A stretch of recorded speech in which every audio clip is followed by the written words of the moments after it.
할렐루야. 시간이 되었습니다. 우리 다 같이 마음 모두시고 묵도하심으로 2023년 추수감사절 감사예배를 살아계신 하나님 앞에 믿음으로 함께 은혜 받으실 말씀은 시편 136편의 말씀입니다.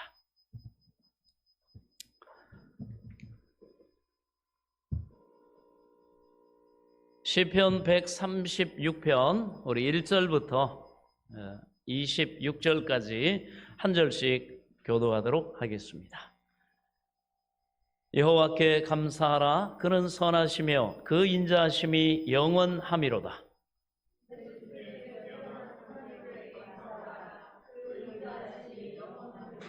주들 중에 뛰어난 주께 감사하라. 그 인자하심이 영원함이로다.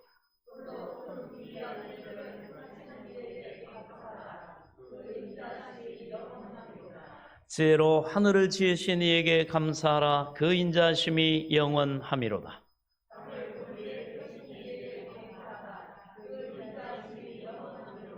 큰 빛들을 지으신 이에게 감사하라. 그 인자하심이 영원함이로다.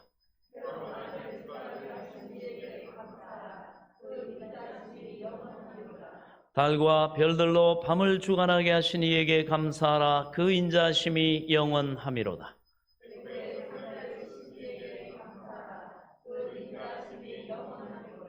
이스라엘을 그들 중에서 인도하여 내신 이에게 감사하라. 그 인자하심이 영원함이로다.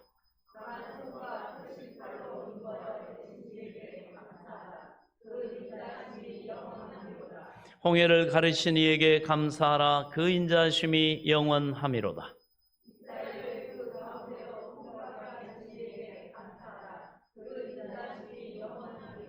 바로와 그의 군대를 홍해에 엎드리신 이에게 감사하라. 그 인자하심이 영원함이로다.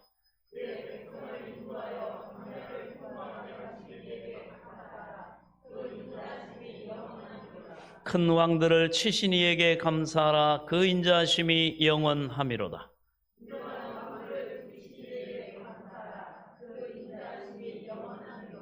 아모리인의 왕 시온을 죽이신 이에게 감사하라. 그 인자하심이 영원함이로다.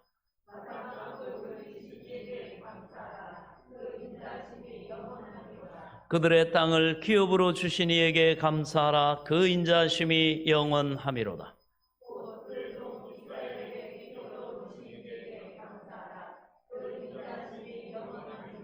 우리를 비천한 가운데서도 기억해 주신 이에게 감사하라. 그 인자하심이 영원함이로다.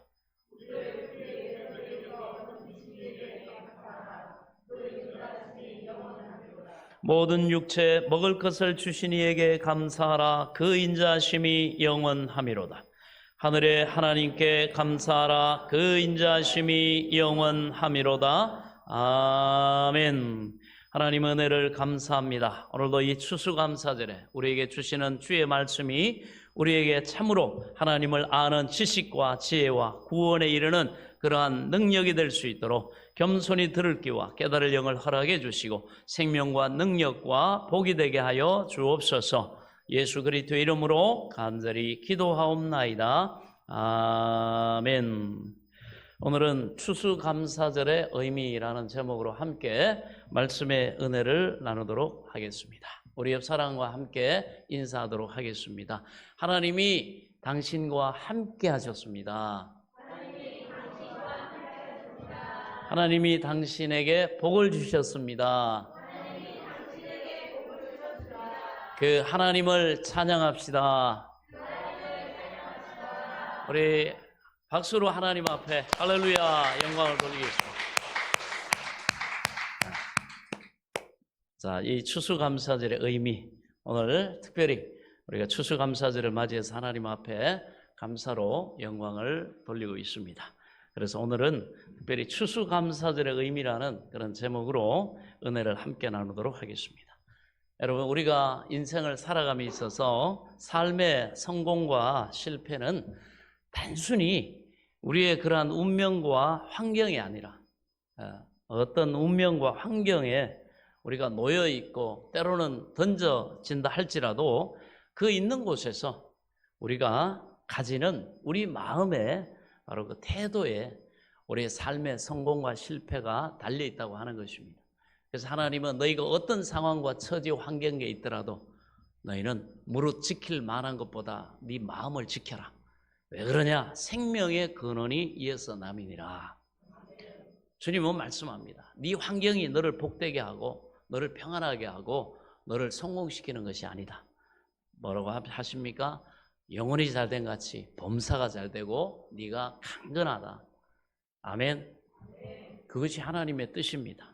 그래서 우리는 어떤 곳에 있다 할지라도 우리의 정체성, 내가 누구인가, 내가 하나님과 어떤 관계이고 내가 어떤 인생을 내가 살아가고 있는가, 내 목적지는 무엇인가, 내 능력은 무엇인가, 우리가 이것을 잃지 않아야 돼. 그것을 알고 믿고 그 하나님을 경외하면서, 그래서 다윗은 어떤 상황에 놓여 있을지라도 그곳에서 항상 자기의 능력은 자기에게 있는 것이 아니라 우리의 능력의 지극히 큰 것이 하나님께 있다. 이걸 알았기 때문에 다윗은 이렇게 고백합니다. 나의 힘이 되신 여호와여, 내가 주를 사랑하나이다. 내가 주를 의지하나이다. 주는 나의 산성이시오, 나의 방패시오, 나의 피할 바위시오. 환난 날에 그렇게 주님 앞에 기도를 했습니다. 그리고 그 하나님 앞에 방패와 산성과 피할 바위만 되시는 것이 아니라 내가 주를 의지하여 나를 도우신 하나님, 나의 능력이신 하나님을 의지해서 내가 나의 담장을, 내 한계를 뛰어넘나이다. 하나님이 믿음으로 내가 주를 의지해서 담대하게 나아갔더니 그러한 환경과 처지와 이런 기가 막힐 웅덩이와 고난과 시련과 도전이 왔지만 하나님이 그것을 뛰어넘게 하셨고 극복하게 하셨고, 하나님께서 내게 힘으로 능력으로 띠띠우사 오히려 하나님이 나의 발을 나의 높은 곳에 하나님이 세워주셨고 하나님이 내 발걸음을 넓게 해주셨다. 참으로 범인과는 비교될 수 없는 하나님의 그 도우심과 형통하게 하심과 합력의 선을 이루심과 그 지혜 베푸심과 인도하심 속에 겸손히 하나님과 동행하며 또 주의 명령조차 순종하며 동역했더니 하나님이 그렇게 자기의 삶의 영향력을 넓게 해주시고 하나님이 탁월한 인생, 성공적인 인생을 살게 해주셨다. 이것이 바로 다윗의 삶이요 고백입니다. 그럴 때 그 다윗이 뭐라고 합니까? 여호와는 나의 목자시니 내가 부족함이 없으리로다. 내게 부족함이 없다. 다윗이 고백하고 있죠. 그것은 실제적인 이스라엘의 역사, 인류 역사에 분명하게 있었던 바로 그러한 사건입니다. 그래서 우리의 이 다윗과 같은 이 마음, 그 중심을 하나님이 보시고 항상 하나님을 경외하며 하나님을 섬기며 변함없이 어떤 환경과 처지에서도 하나님과의 그 관계, 겸손함을 가지고 하나님을 의뢰하고 믿고 신뢰하고 경외하며 살았던 바로 그 다윗, 그 중심이 다윗은 변하지 않았다는 것입니다. 그런데 하나님께서 그 다윗을 말씀하죠. 내가 이새의 아들 다윗을 만나니 내 마음에 합한 자다. 내가 그를 통해 내 뜻을 다 이루게 하리라. 하나님은 인생은 사람을 볼 때 외모를 취하고 판단하지만 나 여호와는 중심을 보느니라.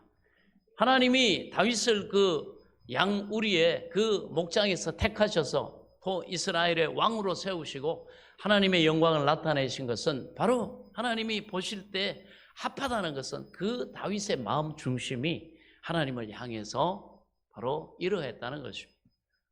우리의 마음도 어떤 환경과 처지에 있다 할지라도 운명에 놓여 있지라 할지라도 이 다윗과 같은 하나님을 경외하며 신뢰하며 의지하고 하나님께 구하고 하나님의 능력을 의지해서 살아갈 때 우리의 삶에는 다윗이 경험했던 그 놀라운 위대한 승리의 역사가 있게 될 줄로 믿습니다. 그래서 우리의 사람의 마음이 잘못된 태도를 가지고 있으면요, 어떤 복된 처지에 갖다 놔도 그 사람은 실패합니다. 그러나 마음의 태도가 항상 긍정적이고 올바른 사람, 이럴 수 있는 것은 다윗이 어떤 비천에 처하든 풍부에 처하든 긍정적이고 적극적이고 소망이 넘쳤던 것은 그가 하나님을 의뢰했기 때문입니다. 하나님을 인정하고 하나님을 또 알고 하나님을 의뢰했기 때문입니다. 그래서 마음의 태도가 늘 긍정적이고 올바른 사람은 어떤 어려운 환경에 갖다 놔도 오히려 그 환경을 변화시키고 또 어떤 운명의 처지에 놓여도 위대한 결국은 성공을 이루는 삶을 살아간다는 것입니다. 그러므로 사람은 이 세상에 살면서 자기 잘못된 마음의 자세를 고쳐야 됩니다. 우리는 이러지 못했습니다. 너희 아비는 막인이라. 예수 믿기 전에는 우리 마음이 어둡고 부정적이고 절망적이고 사망의 포로되어서 저주를 받은 그 가난의 질병에 저주되어서 그것을 해치고 해결하지 못하고 그것에 끌려다니는 그러한 인생을 살 수밖에 없었다는 것입니다. 그러나 이러한 우리가 하나님을 경외하고 의뢰할 때 하나님의 진리의 빛이, 생명의 빛이 도와드리세요. 일어나서 바로 도와주시면 됩니다. 자, 그래서 이렇게 핸드폰이 울려도 그죠? 끄면 됩니다. 변화시키면 되죠. 진동으로 놓고 예배 들어오시기 전에 확인하시면 됩니다. 수고롭지만 전체를 위해서 섬김의 마음으로 그렇게 하시기 바랍니다. 그래서 여러분, 우리는 얼마든지 문제는 생깁니다. 그러나 이 긍정적이고 적극적인 이런 마음의 자세를 가지고 우리의 부정적인 잘못된 이 마음의 자세를 우리가 하나님을 의지해서 고치고 그러므로 감사하고 찬송하는 이러한 긍정적인 삶의 자세를 취해야 하나님이 주시는 시간과 공간에서 하나님이 주신 만물을 가지고 그 모든 것을 가지고 우리는 성공적인 인생을 살 수가 있는 것입니다. 인간적인 단순히 돈 많이 벌고 유명해지고 여러분 뭐 권세가 높아지고 그 얘기 아닙니다. 그 삶이 참으로 아름답고 복되고 하나님의 영광이 나타나고 하나님 앞에 영광을 돌릴 수 있는 삶이 바로 예수 안에서 성공적인 삶임을, 인생임을 믿으시기 바랍니다. 그래서 이 세상에서 살면서 끊임없이 이 은혜, 하나님의 은혜를 주시는데, 그런데 이 끊임없이 은혜를 받고서도 늘 불평하는 사람이 있습니다. 이 사람은 자기 주위 환경 가운데 감사하는 것을 찾기보다는 늘 불평할 것만 찾아서 다니며 불평을 합니다. 이런 불평은 마치 연기와 같아가지고, 연기가 여러분 사람의 이 눈을 들어가면 아프게 하는 것처럼 모든 사람들의 마음을 괴롭힙니다. 이 불평하는 사람이 이렇게 어떤 자리에 오거나 이렇게 하면 사람들이 긴장하고 이 굉장히 분위기가 참 힘듭니다. 그래서 사람들이 괴로워요. 그래서 사람들은 그와 같은 이 불평 문자와 같이 있기를 원치 않습니다. 그래서 이 사람은 가는 곳마다 부정적인 환경을 만들어 놓고 말죠. 그렇지 않으면 혹은 원망하는 사람, 하나님을 원망하고 부모를 원망하고 아내를 원망하고 남편을 원망하고 자녀들을 원망하고 이웃을 원망하고 나라를 원망합니다. 이 원망투성이의 인생을 사는 사람, 이것은 실패하는 인생을 사는 것입니다. 어떤 사람이 있습니까? 어떤 사람은 미움과 분노를 늘 가지고 삽니다. 마음속에 하루도 쉬지 않고 사람을 미워하고 늘 화를 내고 성을 냅니다. 이와 같은 사람하고 여러분 누가 함께 있기를 즐겨하겠습니까? 누가 여러분 이런 사람을 좋아하겠습니까? 그렇죠? 할 수 없으니까 목구멍이 포도청이니까 그 상사 밑에서 어쩔 수 없으니까 일을 해야 되니까 그 부하직은 또 이 상황 속에서 이렇게 사람이 살아가는 거지. 그죠? 너가 말이죠. 능력이 되고 할 수만 있다 그러면 이 사람도 이런 사람하고 살고자 하는 사람이 없죠. 함께 있고자 하는 사람이 누가 있겠습니까? 자, 이런 사람은 그래서 곧장 소외돼 버리고 맙니다. 그래서 스스로도 또 외로워지고 부정적이고 늘 이런 데 어둠에 사로잡혀 있으니까 우울해지고 그리고 나중에는 자기 연민에 빠져가지고 쓸모없는 사람이 되어버리고 맙니다. 어떤 사람은 자기 본의적인 그 이기주의에 서서 모든 것을 이기적으로 자기중심적으로 생각을 하죠. 그래서 항상 내게 있는 건 내게 줘라. 자기 것만 찾습니다. 내가 먼저야. 다른 사람이야 뭐 죽든 뭐 지옥을 가든 상관하지 않습니다. 함께 잘 살고 공동의 이익을 추구하는 그런 마음은 다 버려버리고 그래서 없고 뭐 어떤 상황이든지 뭐 나만 잘 있고 잘 먹고 잘 살고 편안하면 그뿐이다. 이런 아주 이기적인 사람. 그리고 자기가 힘들면, 자기가 감정이 상하면, 뭐가 망쳐지든 말든 그냥 말이죠, 그걸 표출해버리는 아주 이기적인 사람. 예. 감사가 없습니다, 그런 사람에게. 예. 이런 이기적인 태도를 가지고, 감정을 가지고, 생각을 가지고, 마음을 가지고 살아가는 이런 사람들은 결국은 그 인생을 완전히 실패하게 됩니다.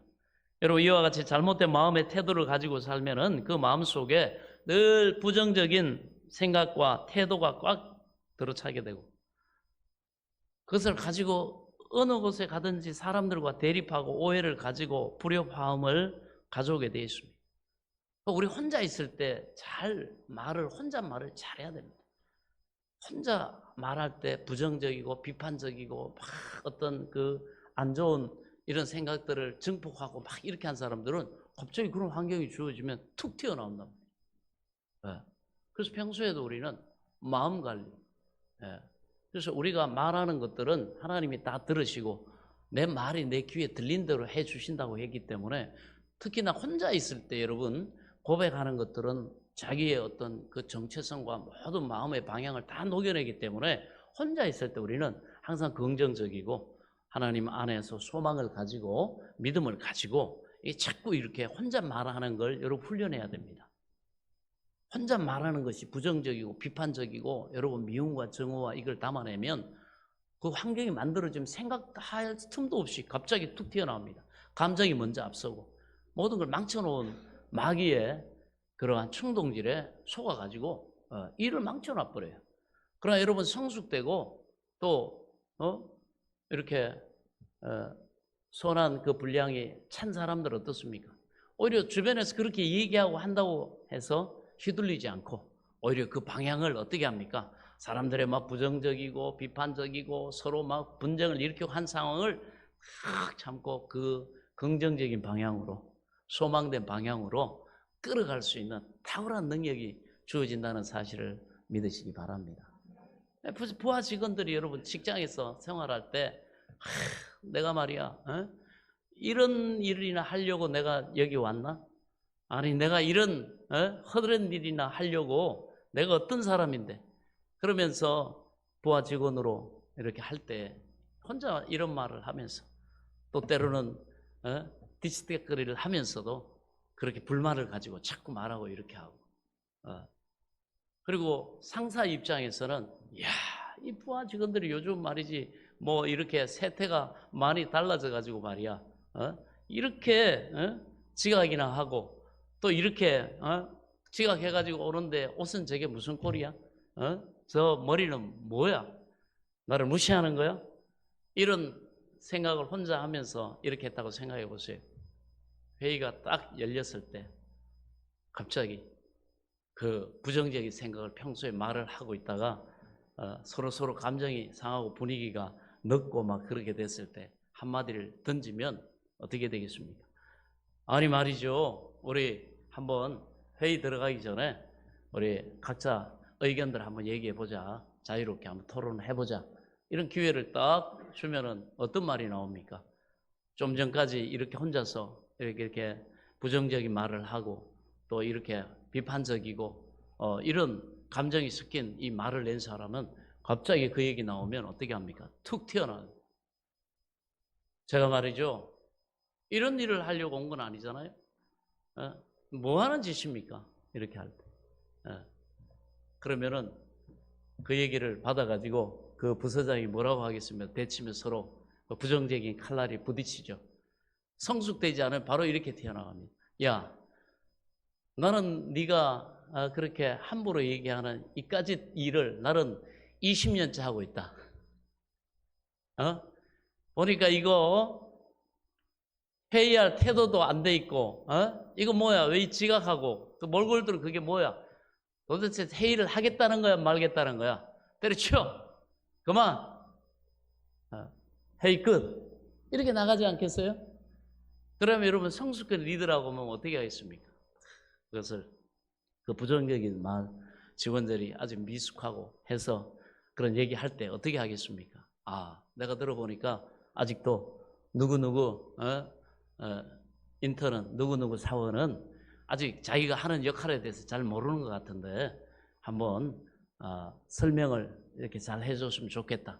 그리고 이 일의 가치에 대해서 이런 의미에 대해서 아직 전체적인 그림을 모르고 있는 것 같은데 내가 잘 설명을 해주겠다. 그리고 그러면 본인은 이 상황 속에서 어떤 것들이 고쳐질 때 이 우리 부서가 성과를 내고 이 문제를 해결할 수 있는지 한번 본인의 생각을 정리해 가지고 이따가 한번 발표를 해보도록 해라. 시간을 줄 테니까.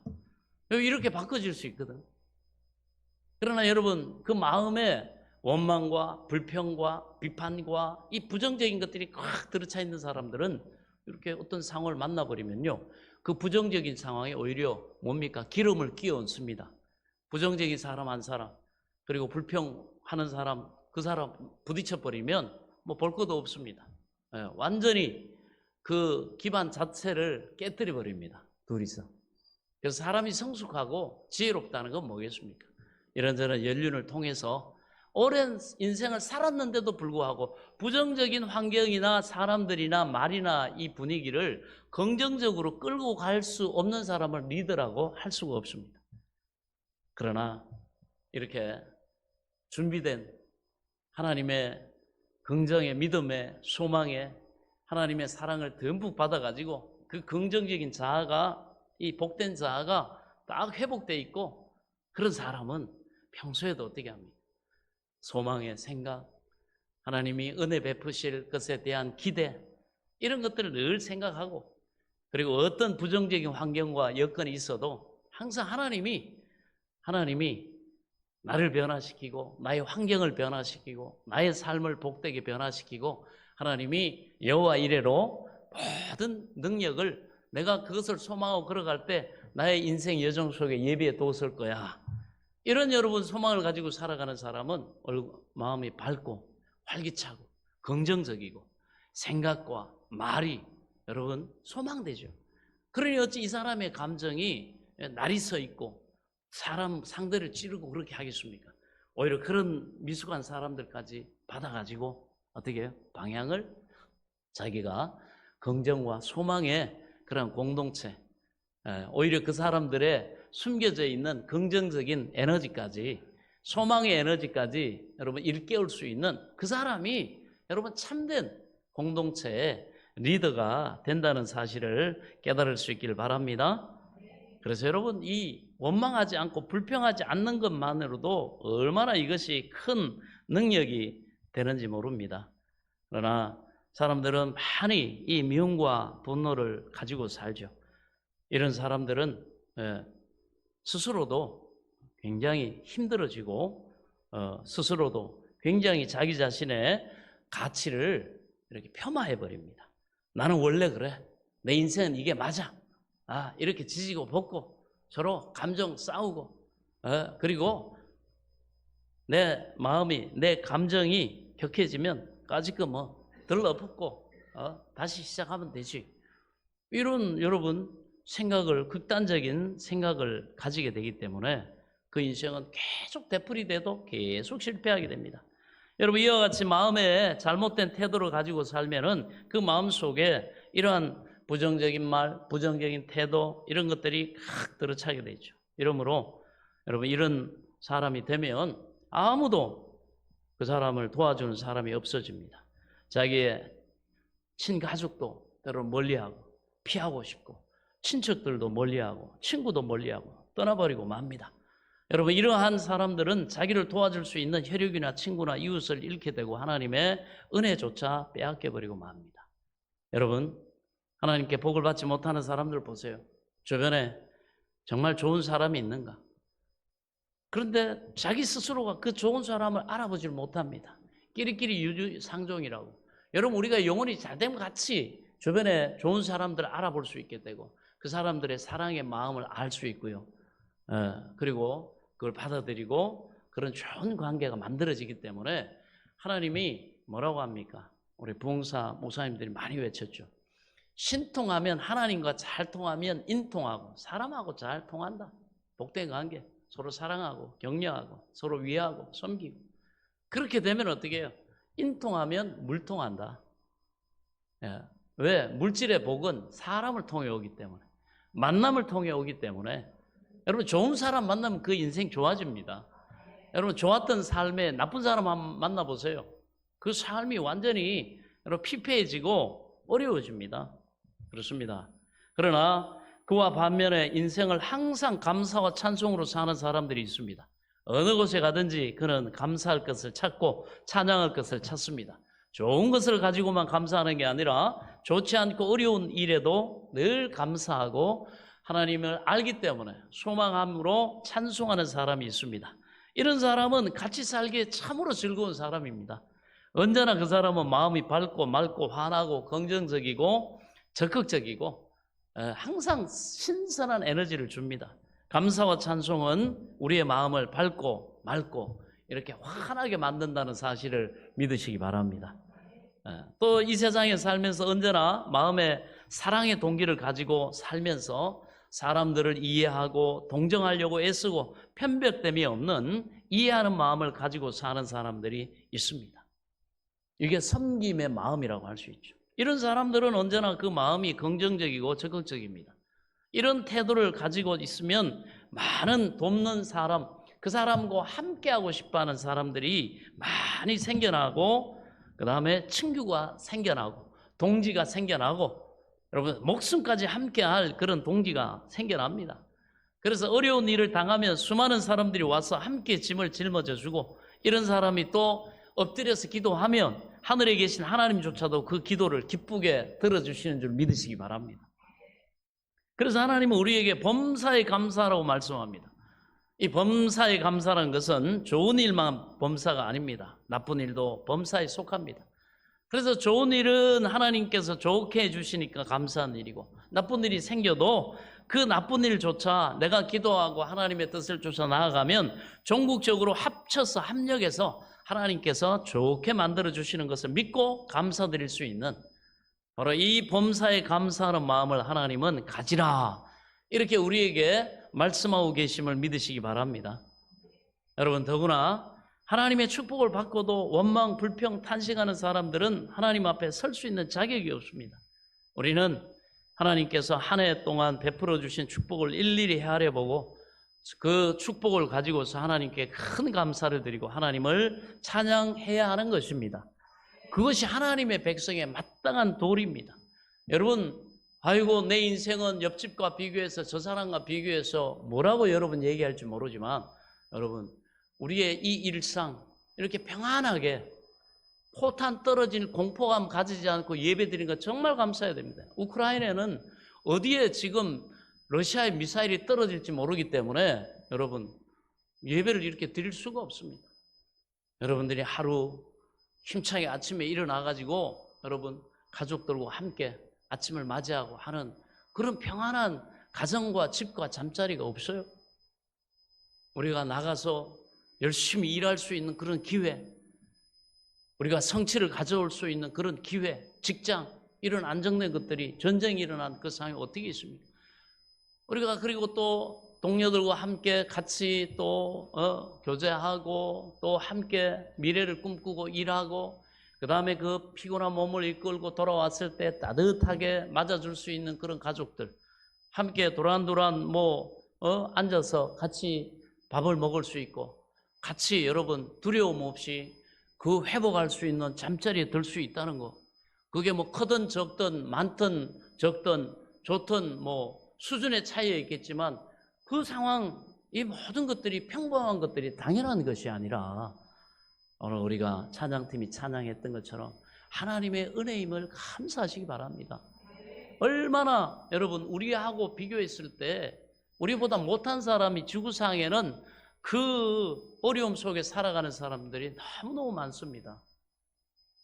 우리는 정말 위의 것만 바라보고 우리가 소망을 가지는 것도 좋지만 너무 그런 현재 주어진 것에 감사할 줄 모르는 끝없는 갈망과 서로 비교의식 속에서 시기하고 질투함으로 인해서 오늘의 내가 가진 하나님이 주신 것을 감사하지 못한다고 한다면 우리는 어리석은 자라는 것입니다.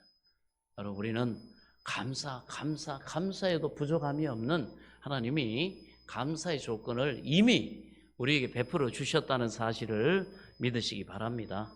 그래서 하나님은 감사하는 자를 하나님이 기뻐하시고 하나님 앞에 또 우리가 원망하고 불평할 그런 수준의 인생이 아니라 범사에 감사할 때 하나님은 또 앞으로 다가오는 우리의 모든 시간 속에도 하나님은 감사를 계속해서 베풀어 주실 줄 믿으시기 바랍니다. 예, 하나님은 감사는 더 많은 축복을 가져오게 하신다고 했습니다. 그래서 우리가 아예 귀에 익지 않았습니까? 촛불을 가지고 감사하는 자에게 별빛의 감사가 오고, 별빛에 감사하는 자에게 달빛의 감사가 오고, 달빛에 감사하는 자에게 태양빛의 감사를 드릴 수 있도록 복을 주신다는 것입니다. 우리 이게 그리스도인들의 그냥 하나의 명제 같아요. 축복이 돼요. 하나님 앞에 감사할 때 이렇게 하는구나. 그러므로 여러분, 우리는 이 감사절을 맞이해서 왜 우리가 하나님께 감사를 드려야 되는가? 여러 가지 면에서 우리가 생각해 볼 수가 있습니다. 먼저 추수감사절의 유래가 어디에서 있느냐 하는 것입니다. 무엇 때문에 우리가 교회에서 추수감사 예배를 드려야 하느냐, 이런 질문을 처음 접하는 사람들은 하게 됩니다. 추수감사 예배는 하나님께서 성경에서 우리에게 그렇게 하라고 지시한 겁니다. 하나님께서 이스라엘 백성을 애굽에서 430년 종살이하던 그것으로부터 하나님께서 모세를 통해 해방시키시고 하나님이 출애굽시키셔가지고 또한 광야를 지나 약속하신 젖과 꿀이 흐르는 가나안 땅으로 데리고 가셨습니다. 그리고 가나안 땅에 들어와서 그들이 농토를 개간하고 곡식을 심고 거두어 살 때 하나님 앞에 반드시 추수할 것으로 감사하라, 이렇게 명령을 하나님이 하셨습니다. 추수한 것으로 너희가 거둬들인 다음에 하나님 앞에 이 감사절기를, 수장절을 지켜라. 그래서 하나님께서는 출애굽기 34장 22절에 이스라엘 백성들이 이렇게 명령을 하셨습니다. 칠칠절 곧 맥추의 초실절을 지키고 가을에는 수장절을 지키라, 이렇게 말씀하셨고, 또 출애굽기 22장에는 너는 내가 추수한 것과 내가 짜낸 즙을 바치기를 더디하지 말며, 바치기를 더디하지 말라, 이렇게 말씀하셨습니다. 하나님은 봄에 맥추들도 지키고 가을에 이 추수감사절 곧 수장절도 지키고, 그리고 추수한 곡식을 하나님께 감사로 드리고, 또 무슨 즙을 짰으면 그것도 반드시 하나님께 감사로 드리라, 이렇게 말씀합니다. 왜냐하면 이 우주 만물은 다 하나님이 창조하신 것이기 때문이죠. 우리는 이 우주 만물 가운데 주인이 아니라 청지기임을 알아야 합니다. 청지기는 하나님이 주신 것을 대리로 맡아서 관리하고 누리는 것이기 때문에 주인이신 하나님에게 1년 한 해 살이 끝날 때, 거두어 드릴 때, 일이 마칠 때, 결실할 때 우리가 보고를 해야 됩니다. 우리가 복받은 것을 반드시, 그래서 감사로 드려야 되는 것입니다. 이것은 하나님께서 우주 만물의 주인이요 주권자가 되신다는 것을 그 마음 가운데 반드시 시인하고 고백하기 위해서 주님께서 그렇게 하신 겁니다. 그리고 그것을 진정으로 믿는 사람들은 그것을 가치를 알기 때문에 기쁜 마음으로, 감사하는 마음으로 순종하여 드린다는 것입니다.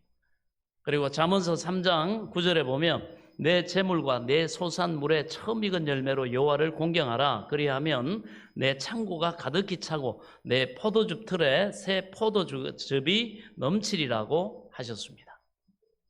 하나님이 직접 약속하신 거예요.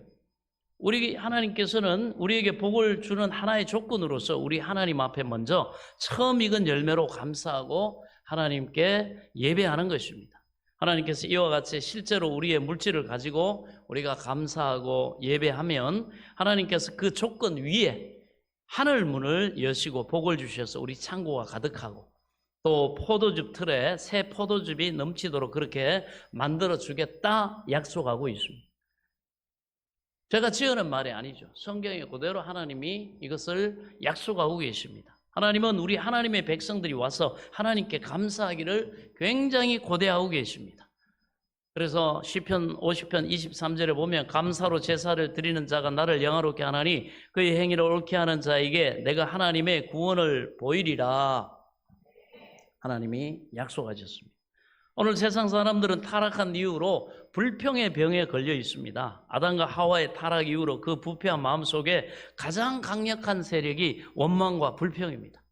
그러므로 하나님께서는 원망과 불평을 타락의 표상으로 저주의 조건으로 하나님은 미워하시고 감사와 찬송은 구원받은 백성들의 표상으로 하나님이 여기시고 말씀하시고 그래서 내가 너희에게 복을 부을 수 있도록 그 신호를 보내야 된다. 감사로 그렇게 너희가 구원받은 구별된 거룩한 나의 백성임을 나타내라. 그래야만 내가 그곳에 복을 주리라. 그러므로 구원받은 백성들은 항상 입술로 감사와 찬송을 드리고 우리의 생활로 하나님께 감사의 제물을 드려야 하는 겁니다.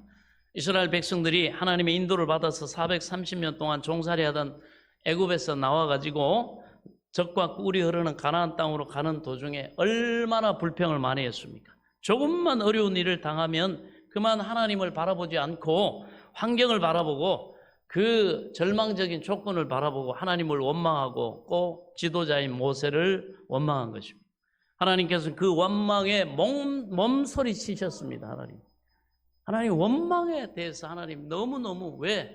그거는 자기가 사랑하는 백성들을 망하게 하는 독소이기 때문에 너무너무 그것을 하나님은 싫어하시고 몸소리 치셨습니다. 그 결과로 애굽에서 나온 불평하던 모든 사람들은 다 광야에서 죽게 하셨습니다.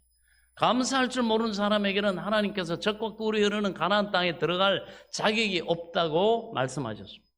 그러나 감사하는 사람 여호수아 갈렙을 통해서 그 후손들을 이끌고 젖과 꿀이 흐르는 가나안 땅으로 들어가게 하셨다는 것입니다. 오늘날에도 하나님께서 우리 앞에 젖과 꿀이 흐르는 가나안 땅을 예비해 놓고 계십니다. 우리 하나님께서는 예수 그리스도의 십자가를 통해서 우리에게 가나안 땅을 가나안 젖과 꿀이 흐르는 삶을 예비해 놓으신 겁니다. 그 속에 가나안 땅을 예비해 놓으셨습니다. 하나님과 화해하여 성령 충만한 가나안 땅을 예비해 놓으셨고 우리가 또한 저주와 마귀와 질병에서 해방을 얻고 건강을 얻을 수 있는 가나안 땅을 예비해 놓으셨으며 저주와 해방을 얻고 저주에서 해방을 얻고 아브라함의 축복에 이르는 가나안 땅을 예비해 놓으셨고 우리 마음속에 천국의 영광을 가지고 천국의 소망 중에 살 수 있는 가나안 땅을 바로 예수 그리스도의 십자가 밑에 주님께서 마련해 놓으셨다는 사실을 믿으시기 바랍니다. 나의 의인은 믿음으로 말미암아 살리라. 너희는 이것을 믿고 살아야 한다. 다윗은 말하기를 여호와는 나의 목자시니 내게 부족함이 없다고 고백했는데 바로 우리 하나님께서 우리에게 부족함이 없는 푸른 초장과 쉴만한 물가는 예수 그리스도의 십자가 밑에 나타내신 은혜인 줄 믿으시기 바랍니다. 그러므로 십자가 밑은 우리의 목장이요 우리의 가나안 땅인 겁니다. 우리가 십자가를 통해 하나님께서 예비해 놓으신 축복의 가나안에 들어가기 위해서는 원망, 불평과 탄식을 치워버려야 합니다. 원망과 불평과 탄식하고 있으면 이 가나안 땅과 우리는 상관이 없게 돼요. 주 앞에 나아가는 자는 감사함으로 나아가며 찬송함으로 그 앞에 나아가라고 주님이 말씀하고 계십니다. 할렐루야. 감사와 찬송이 바로 하나님 앞에 나아가는 문을 활짝 열어놓게 되는 것임을 깨달을 수 있기를 바랍니다. 그러므로 우리가 이 감사절기뿐만 아니라 이때를 기준으로 해서 우리 마음 가운데 원망과 불평의 그 모든 해독을 다 씻어버리고 우리 주 예수 그리스도의 은혜로 인하여 아버지 하나님께 감사하고 찬송하며 감사와 찬양의 제물을 가지고 그 앞에 나아가서 하나님 앞에 연락됨으로 하나님 앞에 사랑을 받고 은총을 받는 저와 여러분 되시기를 주님의 이름으로 축원합니다. 그리고 두 번째로 우리나라에 언제 이 감사절기가 들어왔냐? 물론 추수감사절은 성경에 말씀하신 것이지만 언제 우리 한국의 추수감사절기를 지키게 되었는가? 우리가 역사적인 유래를 살펴보면 이미 아시는 분들도 계시겠지만 우리나라의 추수감사절은 미국 선교사들에 의해서 복음 선교와 함께 우리나라에 들어오게 됐습니다. 그러면 이 미국의 복음 선교사들은 어디에서 이 감사절기를 우리에게 가져왔는가? 그것은 역사적으로 403년 전인 1620년 9월에 영국의 청교도들이 도저히 영국 그 국교 성공회죠. 제임스 왕 밑에 살 수가 없었습니다. 마르틴 루터의 종교개혁 이후로 영국에 새로운 신앙운동이 일어났는데 오직 하나님의 말씀만 믿고 오직 믿음으로 의롭다함을 받고 오직 성령과 우리는 성경으로 하나님을 섬긴다. 이 신앙운동이 일어나자 수많은 사람들이 예수님을 제대로 믿고 이 정결한 거룩한 삶을 사는 그런 운동이 일어났습니다. 자, 그런데 이 제임스 왕이 이러한 성도들을 가지고 누구라고 했냐? 청교도다 이렇게 얘기를 했습니다. 예. 이 청교도들이 제임스 왕의 그 국교인 성공회의 압력을 견딜 수가 없어가지고 그들은 자유롭게 하나님을 섬기고 또 자유롭게 하나님을 예배하고 영광을 돌리는 새로운 땅을 우리가 찾아 나서자. 그렇게 해서 청교도 102명이 메인플라워라는 그 배를 타고 화란의 항구에서 출발해가지고 장장 석 달을 파도가 센 대서양에 목숨을 걸고 도전해서 아메리카의 동부 해안으로 갔던 것입니다. 예. 그 당시 여러분 배라고 하는 것은 오늘날과 같이 뭐 거대한 그런 그 배들이 아닙니다. 예. 그 당시 배는 범선, 나무로 만든 배에 몸체를 가지고 있는 데다가 또 도철단 그런 범선이었습니다. 이런 배를 타고 그리고 얼마 크지도 않았어요. 이런 배를 타고 대서양을 3개월을 걸려서 건넜습니다. 요즘 같으면 뭐 비행기로는 불과 5시간이면 건너가는 곳인데 이 벌써 그러자 배를 타고 건너오는 동안에 많은 사람들이 배 안에서 죽었어요. 그래서 육지에 도착했을 때는 건강한 사람이라고는 6명 정도밖에 없었다고 합니다. 그러나 그런 어려운 가운데 그들은 하나님을 제대로 섬기려고 가는데 그런 어려움을 만났을 때 이스라엘 백성들 믿음의 1세대들 같으면 원망하고 불평하고 그렇게 했겠죠. 그러나 그들은 그 어려운 가운데 대서양을 건너고서도 그들은 육지에 내려서 할 수 있는 최선을 다해 통나무를 베어가지고 먼저 교회당을 짓고 그리고 난 다음에 그들이 살 집을 지었습니다. 그리고 척박한 황무지를 있는 힘을 다해서 노심초사하며 개간을 했습니다. 또 인디안의 공격도 있었고 그러나 포기하지 않고 이들은 하나님께 기도하면서 예배하면서 씨를 뿌리고 가을에 추수를 기다리면서 사는 동안에 또 여러 사람들이 그곳 풍토병으로 사람들이 죽어갔습니다. 그러나 그들은 원망하고 탄식할 수밖에 없는 상황에서도 원망과 탄식이 아니라 하나님께 소망의 기도를 드리고 그래도 자기들이 뭔가 할 수 있는 그 땅과 이런 기회와 시간을 주신 것에 대해서 그들은 하나님께 감사하면서 그 시간을 지냈습니다. 너무나 많은 희생이 있었지만 그러나 그들은 원망하고 불평하는 것이 아니라 소망의 미래를 향해서 하나님께 기도하며 나아갔습니다. 그래서 그들은 여러 그런 어려운 상황이 있음에도 불구하고 가을에 첫 추수를 해서는 바로 부모와 형제와 처자들이 묻혀있는 공동묘지 옆에서 그들은 최선을 다해 거대한 추수가 감사 예배를 하나님 앞에 드렸습니다. 그리고 그들을 공격하고 잘 몰라 공격했던 인디안들도 초청해가지고 그 초청해서 추수 감사 예배를 드렸습니다. 하나님 앞에 여러 가지 추수한 것을 놓고 오늘 우리처럼 이렇게 꾸미고는 거기서 다 유래한 거예요. 하나님이 이런 열매와 곡식과 하나님이 추수를 하게 하셨습니다. 하면서 그들은 하나님 앞에 영광을 돌렸습니다. 하나님 앞에 감사의 추수 감사 예배를 드렸습니다. 하나님께서는 그들이 눈물로 예배 드리는 것을 기쁨으로 받아주셨습니다. 하나님이 얼마나 그 추수 감사 예배를 기뻐하셨던지 그때로부터 하늘문을 여시고 주님께서 미국에 복을 내려주셔가지고 불과 300여 년의 역사 가운데 미국은 인류 역사상 최대로 부강하고 강한 나라가 되었습니다. 이 사실을 우리가 보게 될 때 이렇게 감사와 찬송으로 시작한 나라는 하나님께서 흥하게 하고 하나님께서 왕성하게 하신다는 것을 우리가 볼 수 있습니다. 오늘날 우리 대한민국이 이렇게 눈부시게 성장하고 발전해서 온 세계의 선망의 대상이 된 것도 우리 한국교회가 이 추수감사절기를 지키며 하나님께 적극적으로 감사하는 행동을 하기 때문에 하나님께서 기뻐하사 하늘문을 열시고 우리 대한민국에 복을 내려주신 것입니다. 분명한 사실이죠. 이러므로 우리가 하나님께 끊임없이 이 감사의 제단을 쌓아야 됩니다. 교회에서도 감사의 제단을 쌓고 가정에서도 감사의 제단을 쌓고 회사에서도 감사의 제단을 쌓고 국가적으로도 하나님께 우리가 감사의 제단을 쌓아야 되는 것입니다. 감사로 제사를 드리는 가정은 하나님을 영화롭게 하고 감사로 제사를 드리는 교회가 하나님을 영화롭게 합니다. 감사로 하나님 앞에 예배드리는 사업터와 일터가 하나님을 영화롭게 하는 줄로 믿으시기 바랍니다. 그런 감사하는 사람들이 많은 그러한 그 감사하는 국민이 하나님을 영화롭게 합니다.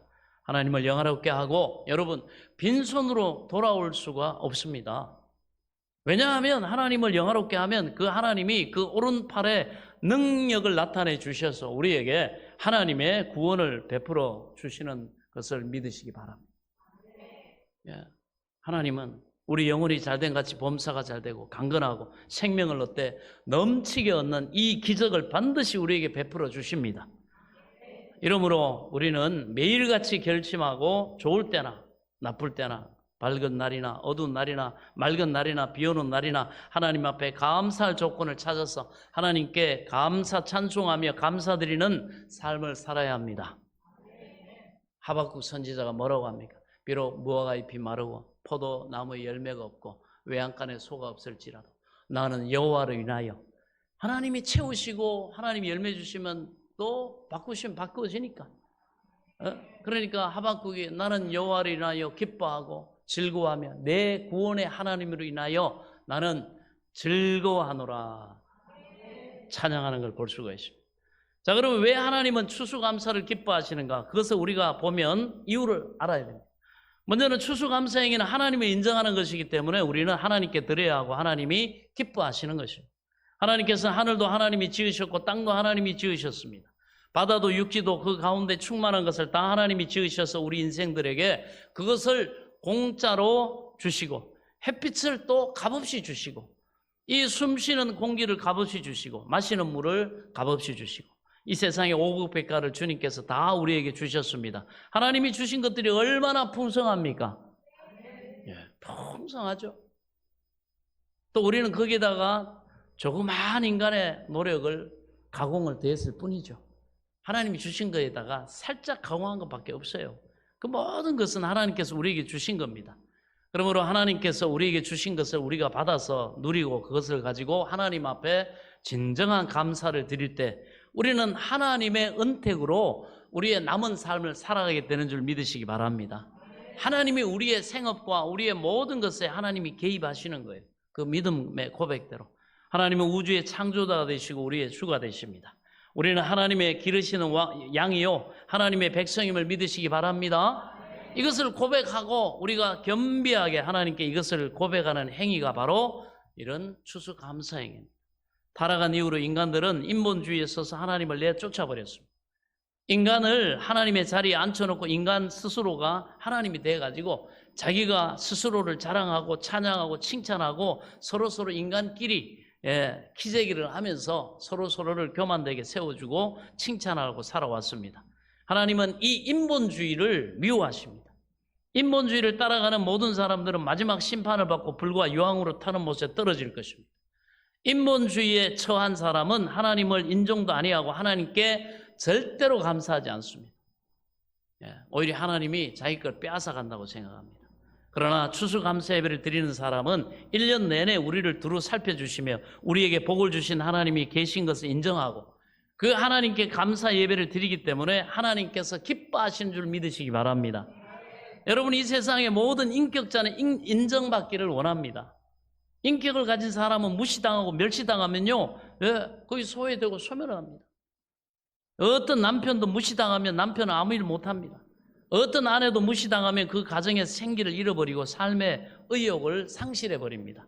어떤 자녀들도 부모에게 너무너무 무시당하면 방탕해버리고 맙니다. 포기해버리고 말아요. 절망해버리고 낙담해버립니다. 사람들은 모두 다 인격을 가지고 있기 때문에 인정받기를 원합니다. 하물며 하나님이 당신의 백성들에게 인정을 받아야 될 것은 마땅한 일인 것입니다. 그러므로 우리는 감사를 드려 하나님을 인정하는 행위를 해야만 하기 때문에 하나님은 추수감사 예배를 기뻐하시는 줄 믿으시기 바랍니다. 또 추수감사 행위는 좋으신 하나님을 고백하는 행위입니다. 왜냐하면 우리 하나님은 좋으신 하나님이란 것이죠. 하나님은 우리에게 나쁜 일을 하신 적이 없습니다. 한 번도 없습니다. 도적이 온 것은 도적질하고 죽이는 것이요 마귀를 말하죠. 인자, 예수님을 말합니다. 인자가 온 것은 양으로 생명을 얻게 하고 풍성히 얻게 하려 함이라. 너희를 향한 나의 생각을 내가 안 하니 재앙이 아니요 장래 너희 소망을 이루어 주려 함이라. 하나님이 이렇게 말씀하셨습니다. 하나님이 좋으신 하나님이 아니시면 왜 하나님께서 세상을 이처럼 사랑하사 독생자 외아들을 십자가에 내어주시고 이는 저를 믿는 자마다 십자가로 말미암아 멸망치 않고 영생을 얻게 하려 함이라. 그 예수님께서 나쁜 죄의 짐을 대신 짊어지시고 가고 죄의 담을 대신 헐어주셨고 마귀와 그 질병을 모두 다 격파하시고 저주와 가난을 한 몸으로 다 청산하시고 사망과 지옥을 다 멸하시고 우리에게 이 구원을 베풀어 주시려고 왜 애를 쓰시겠습니까? 나쁜 예수님 같으면, 선하지 않으면 그렇게 할 필요가 없고 이유도 없죠. 예수님께서 우리에게 오셔서 주신 것은 나쁜 것은 하나도 없습니다. 주님은 가는 곳마다 죄를 용서하시고 귀신을 쫓아내시고 병을 고치시고 가난한 자에게 먹을 것을 주시고 절망에 처한 자들의 기도를 들어주시고 그들에게 소망을 주시고 죽은 자를 살리신 일밖에 없습니다. 이 좋으신 하나님께서 우리가 감사의 제물을 드리는 것은, 그 하나님께 드리는 것은 하나님이 내게 좋은 것을 주셨다고 고백하는 행위인 줄로 믿습니다. 거기 감사가 포함되어 있는, 세상에서도 우리를 기쁘게 해주거나 도움을 준 사람에게 우리가 감사하지 않습니까? 우리가 감사와 찬양을 드리면 반드시 그 대가로 하나님은 또 기뻐하셔서 더 큰 감사와 더 진한 기쁨의 포도주를 우리에게 주시는 줄 믿으시기 바랍니다. 더 큰 축복이 오는 거예요. 이처럼 우리는 좋으신 하나님을 인정하기 위해서 우리가 예물을 가지고 감사 예배를 드리는 것입니다. 또 우리가 감사 예물을 드리는 것은 장래에도 다가오는 우리의 시간 속에도 은혜와 복 주실 것을 믿는 믿음의 행위인 거예요. 지금까지 받은 은혜를 내가 감사함으로 장차도 하나님께서 이런 은혜를 더욱 주실 것을 믿는 그 믿음의 행위가 바로 우리 감사의 마음을 달아드리는 또 감사와 또 11조입니다. 말라기 3장 10절에 말하죠. 만군의 여호와가 이르노라 너희 온전한 11조를 창고에 들여 나의 집에 양식이 있게 하고 그것으로 나를 시험하여 내가 하늘 문을 열고 너희에게 복을 쌓을 것이 없도록 붙지 아니하나 보라. 만군의 여호와가 이르노라 내가 너희를 위하여 메뚜기를 검하여 너희 토지 소산을 먹어 없애지 못하게 하며 너희 밭에 포도나무 열매가 기한 전에 떨어지지 않게 하리니 너희 땅이 아름다워짐으로 모든 이방인들이 너희를 복되다 하리라. 만군의 여호와의 말이니라. 하나님은 거짓말하지 않습니다. 하나님은 인생이 아니시니 시건치 아니하시고 인자가 아니시니 뭐가 없다? 후회가 없으시도다. 어찌 그 하신 말씀을 이루지 아니하시랴. 하나님은 자신이 하신 말씀 가운데 거하십니다. 하나님이 이 말씀 속에서 우리가 이 11조나 감사예물을 드려서 하나님께 감사 제사를 드리면 하나님께서 우리의 환경 속에 모든 저주를 제하여 주시겠다고 약속해 주셨습니다. 우리 생활을 따라 살아가는 삶에 우리 생활을 파탄하게 하는 여러 가지 저주를 하나님께서 제하해 주시고 방해하지 못하도록 우리로 하여금 진실로 하나님의 축복 속에 살고, 그리고 그 복된 삶을 다른 사람들이 우리를 볼 때 야, 저 사람들은 진짜 하나님께 복을 받은 사람들이다 하고 시인하도록 만들어 주시겠다고 하신 것입니다. 이 여러분 소망을 가지시기 바랍니다. 그러므로 우리는 이와 같은 하나님의 약속에 있어서 장차도 계속해서 하나님이 축복 주실 것입니다. 이것을 믿는 믿음의 행위로서 우리는 하나님께 추수감사 예물을 드리게 되는 것입니다. 그러므로 오늘 이 시간 우리는 하나님께 추수감사 예배를 드리고 추수감사 예물을 또 드릴 때 이와 같은 뜻을 알고 우리에게 넘치게 주실 하나님의 손에 감사로 드리는 우리 모두가 될 수 있기를 바랍니다. 심고 거두는 법칙에 의해서 우리가 감사로 하나님께 심어 놓으면 하나님은 우리에게 더 큰 감사의 일로 돌려주실 줄로 믿습니다. 그리고 하나님을 기대하시기 바랍니다. 드리고 심는 자는 반드시 하나님을 기대해야 됩니다. 할렐루야. 주라 그리하면 너희에게 돌려줄 것이니 누르고 흔들어 넘치도록 안겨주리라. 하나님께서는 약속해 주신 것을 믿으시기 바랍니다. 그 은혜의 풍성함이 오늘 추수감사 예배로 하나님 앞에 감사로 예배드리는 저와 여러분의 앞날에 풍성하게 임하시기를 간절히 축원합니다. 나이다. 아멘. 지금은 우리 주 예수 그리스도의 은혜와 하나님 아버지의 지극하신 사랑과 성령님의 감동 감화교통 내조 충만하신 은혜의 역사가 나를 원하신 하나님, 또 한 해 삶에 또 은혜와 복을 주신 그 하나님 앞에 추수 감사 예배로 영광을 돌린 우리 모든 성도들 머리머리 위와 이들의 가정과 자녀들과 일터와 앞날이 위에 이제로부터 영원토록 함께 계실지어다. 아멘.